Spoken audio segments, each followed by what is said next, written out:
So many business owners are so focused on doing what they do. You saw this with me. My focus was on the operational side. So it was really easy to be dismissive of the actual numbers. Without knowing those numbers, I was playing defense everywhere I went, every time I went. I was not able to really have a good handle on what was going on with my business. That created all kinds of anxiety, heartburn, heartache. It also limited our ability to progress. So one of the great things about engaging a fractional CFO like that is that it gives you a good handle on your numbers, then helps you run that interpretation on all through there. I think most small business owners get into this because they're good at what they do. They discount the importance of understanding what you can get out of the numbers themselves, what kind of insight you can get into your operations just by looking at those numbers. So I think that's a huge part. This is the Bender CFO Podcast, where we empower business owners to gain financial clarity and maximize growth. Brian Rodgers with Aeko Technologies. We're going to be talking today as we continue this series with key advisors. Brian Rodgers, he owns a managed service provider company, does a lot of IT services, really helps with cybersecurity. We talked about AI and the security of that and so much related to that. We even talked about cattle and Wagyu beef, which is making me hungry, even thinking about that conversation. So I think you're really going to enjoy this continuation of key advisors that small business owners really need to have somebody that they can talk to related to their IT solutions. Brian Rodgers is a great resource for that. Hope you enjoy this discussion. Brian Rodgers with Aeko Technologies. Hello, everyone. Today, we are joined by Brian Rodgers, the founder and CEO of Aeko Technologies, a leading IT services company based in Fort Worth, Texas. Before launching Aeko in 2016, Brian spent 20 years as an IT executive in the oil and gas industry, playing a key role in scaling a company and an S&P 500 listing. Now he leverages his expertise in transformational change and cybersecurity to help businesses navigate the ever-evolving technology landscape. Beyond leading his growing business, Brian enjoys spending quality time with his wife and their two sons, as well as building the family cattle business with his dad and brothers. Welcome to the show, Brian. Hey, Shane, glad to be here. Appreciate it. Thanks for inviting me. Yeah. So just a little more. I've known Brian going quite a ways back, even before we both had our own businesses. Before we had our own kids. Before we had kids, right? Yeah. Now we've got like young adults. But yeah, so way back to a church in Fort Worth. And then we've worked with each other some over the last 9 years. And Brian does tons of stuff about IT and cybersecurity and how to really keep your business in good shape in that department. So really, I just want to start off by asking you, Brian, just tell us a little bit more about why you decided to go from the corporate world, the S&P 500 listing type company, to owning your own business. Sometimes some things are taken out of your control, and I found myself trying to figure out what I wanted to be when I grew up. And one of the things about me and IT, so my whole life, I thought I was going to be a doctor. I grew up believing that. I took that belief into TCU. And one of the things TCU does is they don't have a pre-med major. They actually have a pre-med program, and you select another major. The thought being there's a high percentage of washout in that. So at least you have a major and you haven't lost a lot of ground. And that was the case. I had a psychology major. My organic chemistry class convinced me that I was not going to be a doctor. Thinking about falling back on the psychology degree, it still helped me because my goal was really, I just wanted to be helpful. I just wanted to help people. I wanted to help people through troubled times. And so my thought was I was going to finish that degree and then move on and do some counseling because I really enjoyed the counseling component of all that. But really, even then, you can't do much with a bachelor's degree in psychology. You have to get a master's. And I was spent. By the time I got to the end of my college career in my bachelor's degree, I was not ready for more classes to go pursue a master's. I had always been really good in technology. I had an opportunity to get in as an instructor at New Horizons Computer Learning Center. And that's really where I parlayed my psychology brain, my desire to help people and that kind of stuff, and just use something that I happen to be really good at doing, which was technology. And so that kind of was the premise all along, was really I do technology because I happen to be very good at it. And I want to help people in areas that they are not quite as comfortable. Very similar to how you approach your stuff with your CFO stuff, because frankly, what you do, if I were to try and do that all the time, I would be curled up under my desk with my knees up to my chest, rocking back and forth and mumbling to myself. It's not an area that I can really wrap my brain around wanting to spend a lifetime. And so many people feel that way about technology. It comes naturally to me. So it was always something that was a really good way to bless. Move that on into getting into the corporate world. And if you've ever been in a corporate environment, the relationship with IT is just not really almost healthy at times. It's very adversarial. People just as a rule really dislike their corporate IT people. They feel like they're an encumbrance in their by necessity because they have to lock down according to certain standards and stuff, but that becomes something that feels like an impediment to the operations. And so I got into an industry where my goal was to try and help people. And then I got into an environment where I was not really people were not wanting to be helped. And so it was not the kind of situation I wanted to be in. And so I really learned about this managed services space where companies that are experiencing pain, experiencing frustration, essentially invite you in, ask you to come in and fix what's going on, address their issues, and help them keep going smoothly, which is where I ended up being in this. Yeah, that's great. Now, I always like to hear the story of why people start their business. And felt when you were talking about back at TCU, you had how you were pre-med. I was the same way. So I was pre-med when I started, and I ended up getting a 44% or something on my first pre-med biology class. And I studied so much for it. And okay, maybe this is not for me. And then went to the business school. So I had a similar start to our Right. college experience. And it makes you really appreciate those that do make it through and get to all that stuff. But it just was God kind of nudging me in a path that I was probably better suited to explore. Yeah.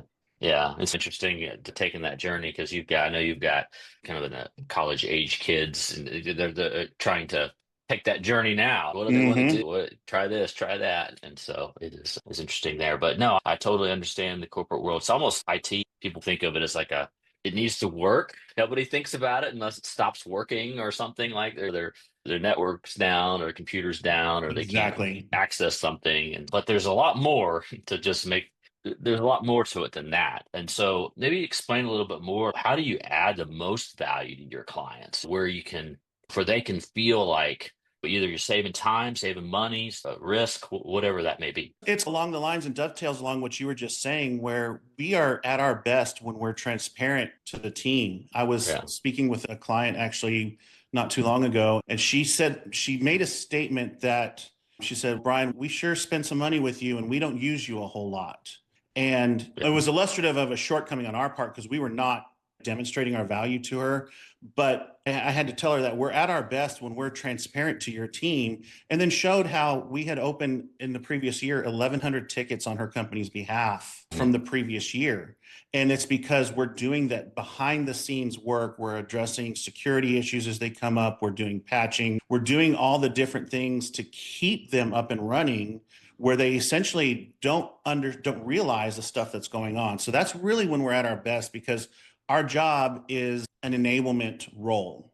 I'm showing my age here because I think this skit's probably 25 years old, but there was an SNL skit that Jimmy Fallon was Nick Burns, your computer IT guy. So if people that are watching have not seen it, go look it up.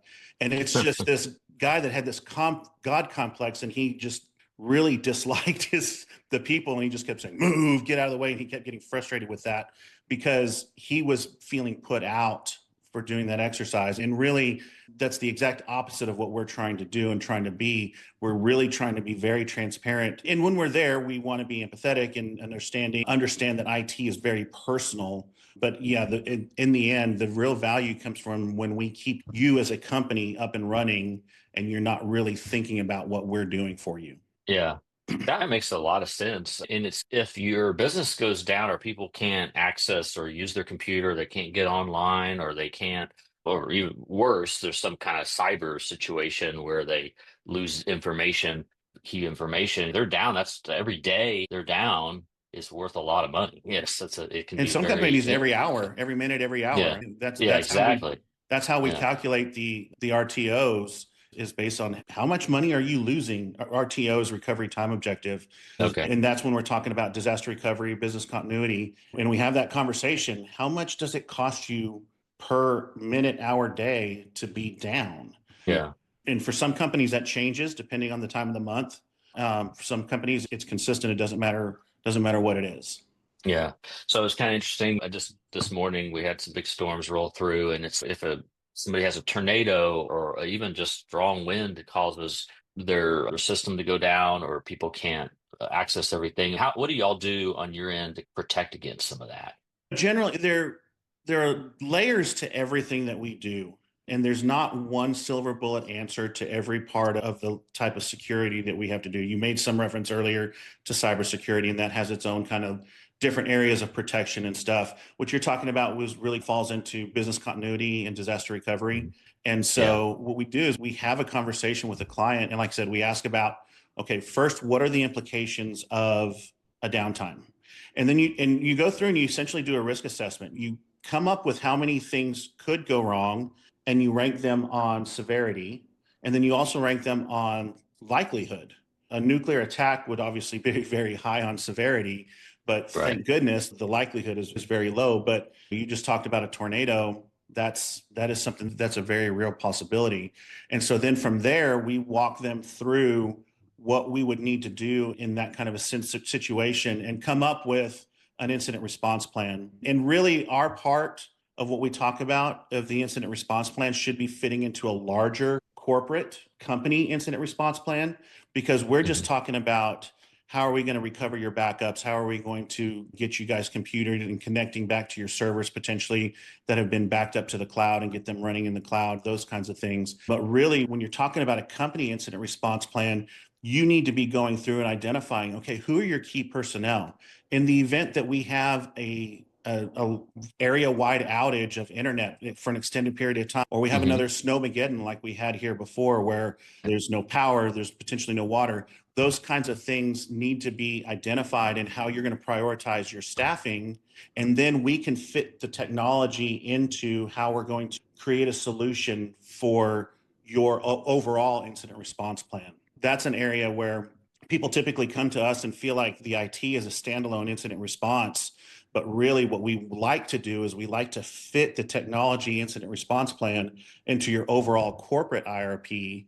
So hopefully you're identifying where you're going to be handling this stuff.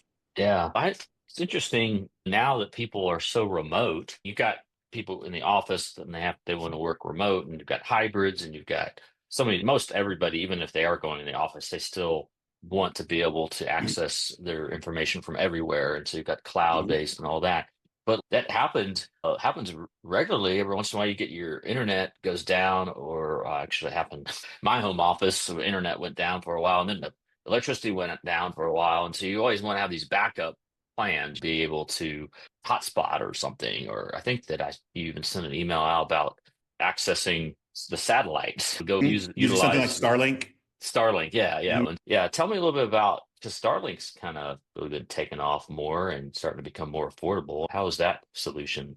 It's Yeah. actually from somebody that came from the very beginnings of some satellite data communications back in the oil field, back in the early 2000s, late 90s. What they have done with satellite communications now is nothing short of amazing. The amount of latency that they've been able to take out of the system, the amount of bandwidth they're pushing through, the coverage, it is a very robust internet connection.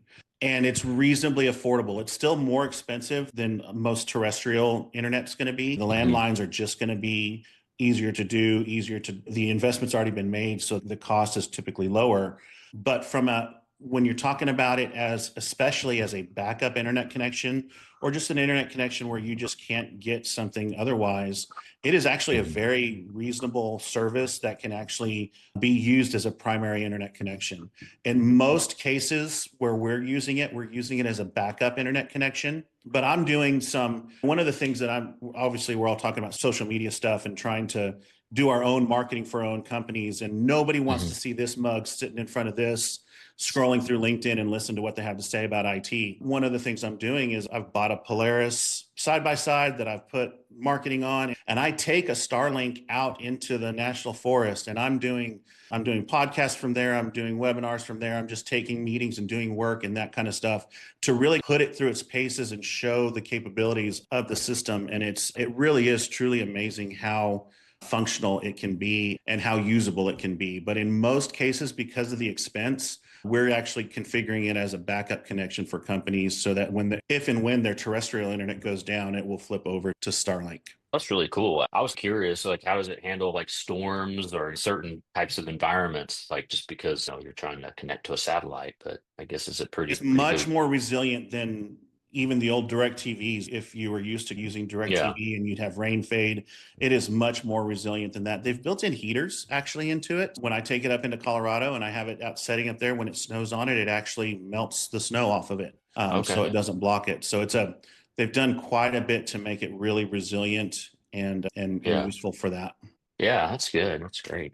Tell me a little bit more about different particular industry opportunities that are happening that business owners need to happen. Something, a new technology or a new concern that you have that we should all know about. The one I would be remiss, obviously, if I didn't talk about AI, right? Right. That's the big Yeah. elephant in the room. That's what everybody wants Hmm. to know about.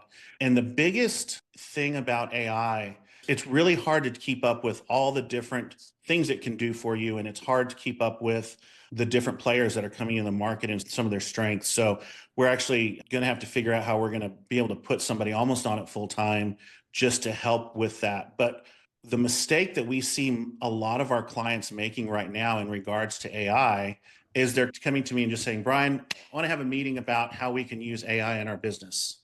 It is such a broad topic that it's just really impossible to say this is what you should be doing with AI in your business. Because Hmm. really what you need to be doing as a business owner in regards to AI is identify an area that you'd like to be more efficient or you'd like to have something happen more quickly, and then see if there's an AI tool that's out there to help you do that. And so that's the better way to approach the AI conversation is to not necessarily say, how can AI help me? It's, I have something that I want to improve here. Is there an AI tool that can help me do that? Yeah. Yeah. AI is just, I think it's very interesting. And sometimes you're just trying to think on, is the information you put in AI, is it secure, or are you releasing sensitive information? There's that issue. Then you've got the multiple AI platforms. Of course, the deep seek thing, is that secure? Of course, that's obviously a Chinese company. And so it's just trying to figure out, like, are you opening up to some kind of cybersecurity issue or a sensitivity of data issue? It's difficult to know. Yes. Yeah, I mean, the answer, frankly, is yes, because there's no governance really around the data control. You're up to the mercy of what that particular company is doing with that data. There's so much open AI stuff that is just open source that's out there, anyways. And so the answer is yes, you have to assume that the data that you're putting in is going to be available to millions of other people in some capacity. Now, your bank account number could very well just be buried under mounds and mounds of data that would be very difficult to search. But again, you've got AI and says, hey, look for anything that says account number along those lines. So you have to approach it in a way where you are assuming that this data is going to be available to somebody else that may have nefarious intent. And so you need to Right. frame your prompts and your questions in such a way that your personal data is sanitized and perhaps very difficult to correlate back. The other part of this is there are data sources coming from all over the world, and you don't know necessarily what you have in this area that could be correlated with this area, even though you feel like you're staying sanitized in Copilot, but Google AI already has this email Yeah. address tied to this person that is tied to all this information. So you just have to be very careful about what you're allowing to go out, what you're putting out on the internet, and how you are crafting your prompts. Because frankly, I've heard of examples of people loading their P&Ls for multiple years into AI and using some specially crafted prompts to actually help them analyze the P&L and find areas where they Yeah. can do improvements. It's a very strong way to use it. You just have to make sure you're sanitizing it in such a way that your company, don't use your company username, email address to put that information in on your prompt and that kind of stuff. Yeah. Yeah. That's been the challenge, is trying to figure out how do you do this and how do you clean it up so you can't tell what company it is. And I don't know if I'm going to answer this question. What do you think about the note taking? stuff because they're basically using AI and all the Oh, exactly. meeting note taking's going up there, which I don't have it on this call, but I use it quite frequently just to help me with that kind of thing. I think anytime that you are on a call that has that kind of note taker on there, you just have to be careful and treat that anything that you say is being heard by anybody potentially, because it's the same thing. Those notes are going to be put into a large data model that are going to be used to continually train this AI, but eventually could be sold to another company, and moved around. For example, if I have a conversation and somebody's note taker shows up on there, that changes the way in which I answer the questions and what data or information I'm willing to share, even Yeah. if it's being recorded. Like, obviously this is obviously a podcast that is being recorded, but Yeah. if I'm having a one-on-one conversation and it's being recorded, I change what I'm willing to share on there, not because I'm being dishonest about anything. There's just some information that doesn't need to leave that conversation. Yeah. And so if that information can get passed on, and somebody finds out that we're protecting this particular client and this is the tool set that we use to try and protect them, well, Mhm. they may go through and say, okay, we know we can attack this client by using this attack vector because this is a known vulnerability in this particular protection suite. So we're very Mm. careful about those kinds of things that we have, even when there's a note taker or when there's being recorded. Yeah. Yeah, it's very interesting how much AI and IT and technology is going to change because there's a lot of value in all these things, taking the notes and being able to have that organized, or obviously the example of being able to do analysis or something like that for you. But so I don't know, it'd be interesting that there's more and more tools that come out that allow for extra security or some kind of way to, I think I even heard about a tool that you can run your financials through and it just cleans it up so that you can just up like it does some of data cleanup to take all the names and sensitivity out of it or something like that. You run it through some kind of software first. That Some version of technology, AI, which is still which requiring them. yeah, I don't know if Yeah. that's safe, but whatever. There's got to be But something out there. the one thing that I think is important to know is that I don't think you should use any of this as a reason not to use the tools. We're going through growing pains right now. There are certain concerns. Ultimately, I think there will be some governance around controlling the data and controlling the privacy. The Mm. horse has left the barn when it comes to that in a lot of ways, because there's so much information that's already out there that I'm not sure how effective that's going to be, at least in the near term. But Mm. you just have to be smart about how you use the data, use the tools, as opposed to avoid using them altogether. You just have to learn how to use it Yeah. intelligently, safely, and effectively. Yeah, that's great. And I appreciate the insights there. So just tell me a little bit, just obviously since I do fractional CFO work, helping small businesses, and you've got opportunity to see some of that from your perspective, what advice would you give small businesses as far as financial strategy? What's important to make sure that they are successful in their business? I think so many business owners are so focused on doing what they do. And you saw this with me. My focus was on the operational side. And so it was really easy to be dismissive of the actual numbers. And without knowing those numbers, I was playing defense everywhere I went, every time I went. And I was not able to really have a good handle on what was going on with my business. And that created all kinds of anxiety and heartburn and heartache, and it also limited our ability to progress.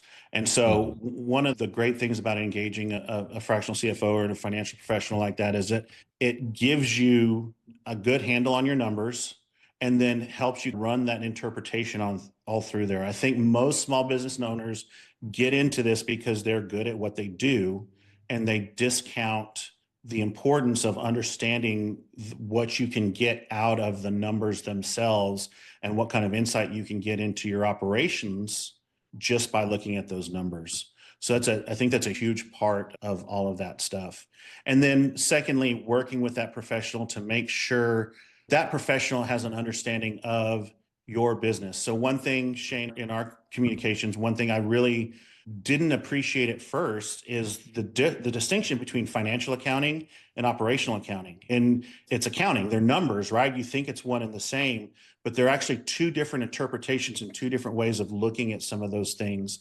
And I think that's another important thing, that you do need to have an understanding of both. You need to understand the financial accounting portion and kind of the long-term stuff, but you also still have to have that operational accounting knowledge to really meld that. So I think those are two really important things. Yeah, no, that's great.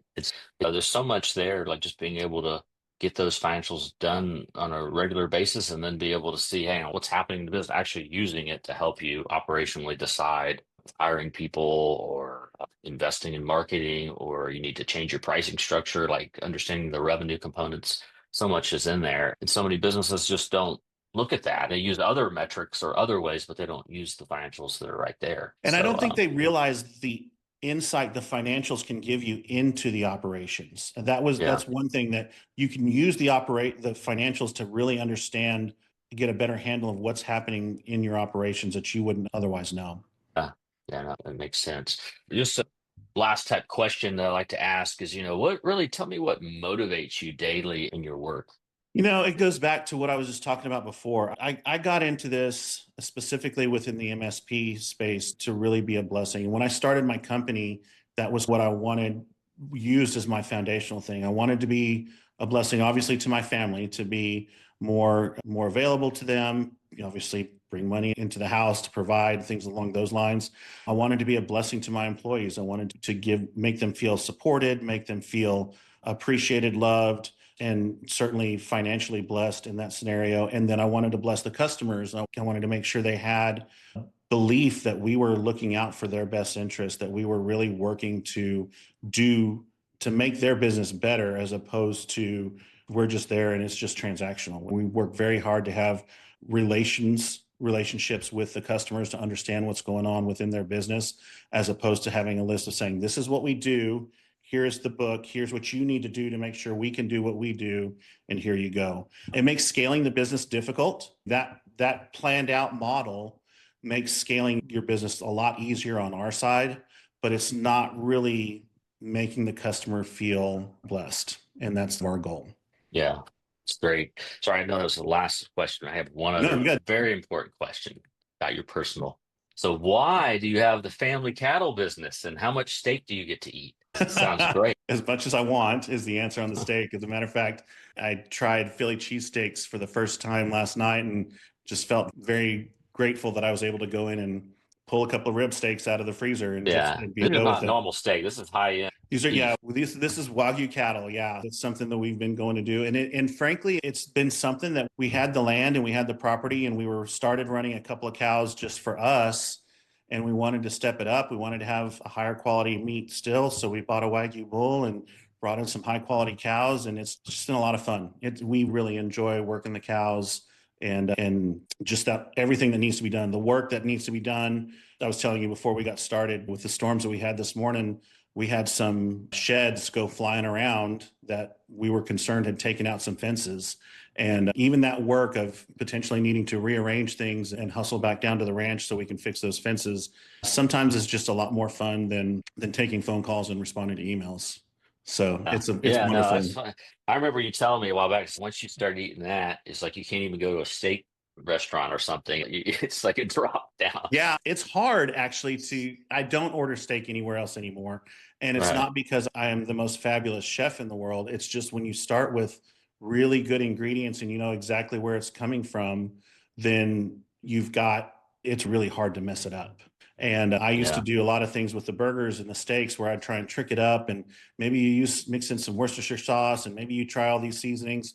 And nothing has, since we've really dialed in on our meat, nothing has been Mm. as good as just salt and pepper. Yeah, that's funny. That I was at the here in the Fort there is a Silver Fox Steakhouse, and so I Uh-huh. went there recently, and they had some specials, Wagyu special, and it was like networking some bankers, and so everyone ordered different things, but I was the only one who got the special Wagyu meat, and I think everybody was jealous because it was definitely better than just the regular ribeye or whatever that other people Yeah. got. And the cattle industry is a really interesting thing because they face a lot of the same things. Wagyu is just a breed, and technically here in the States, it's actually technically two breeds. There's the black breeds and the black Tajima influenced ones, and then what they call Akaushi, which are red. Wagyu just means Japanese cow, but they all fall into the same registry. They're all DNA verified. But even within Wagyu, you actually have different finishing programs that work well, or different genetics that breed differently and stuff like that. I'll hear people that will say, oh, I got Wagyu from the big discount store that is based in Arkansas or something. We got Wagyu from there, and I just didn't notice any difference. It just wasn't any better than the prime Angus stuff. And I said, there's a reason for that. That's not the highest quality stuff, and it's not even the mid-range quality stuff that's out there. It's part of what I'm trying to do with the Wagyu stuff is to share that there are different calibers and there's different quality levels of Wagyu. And some people that have tried Wagyu that have done what's called the A5, that's the Japanese grading scale, which is very high marbling, but it's very rich. And people don't like to eat that because it's just so rich. And if you tried that and didn't like it, know that there are other options. And if you tried some other options and didn't like it, there is a difference with Wagyu when you go drill down into it. And I'll talk all day on that if I keep going. That's great. It's almost lunchtime. I'm getting hungry now, so this is great. I'm depending on anybody listening to this. You may be just driving to a steakhouse now, although it wouldn't be as good, I'm sure, as Brian's Wagyu. Flying 4-hour ranch is what it is. Yeah, it's not Flying 4-hour ranch. Yeah, awesome. Yes, sir. That's great. I really appreciate this time, and definitely educational. Man of many talents, from IT to cattle. But it's great. It's good to talk to you. And do you have any last minute thoughts or anything you wanted to share? No, Shane, I'm really grateful for you bringing me on and for what you're doing to try and help raise awareness for just what the different ancillary parts of kind of the, if you would call accessory services are. And you fall into that in a way that people really don't appreciate the value that you bring on the financial side to the organization until you're there. And they're like, oh, that's what this is all about. And so I really appreciate you doing that, and I appreciate all you do. That's the name of these discussions. So many people that need to be involved in businesses. We've had discussions from attorneys to insurance, and now we're talking about IT. It's all, I like go in there and you're like, oh, there's definitely an issue here. Let me bring in Brian, because I know enough to be dangerous. So know that may be a problem. So that's why we got to have key advisors to come in there and help you be successful and grow. It's good talking with you, Brian, today, and appreciate it. Everyone have a good day. Thanks, Shane. Thanks so much for listening to the Bender CFO podcast. Help us out by subscribing on YouTube so you don't miss another episode, or listen to us on Spotify and rate us 5 stars so more people can get this content to help their businesses grow and be successful.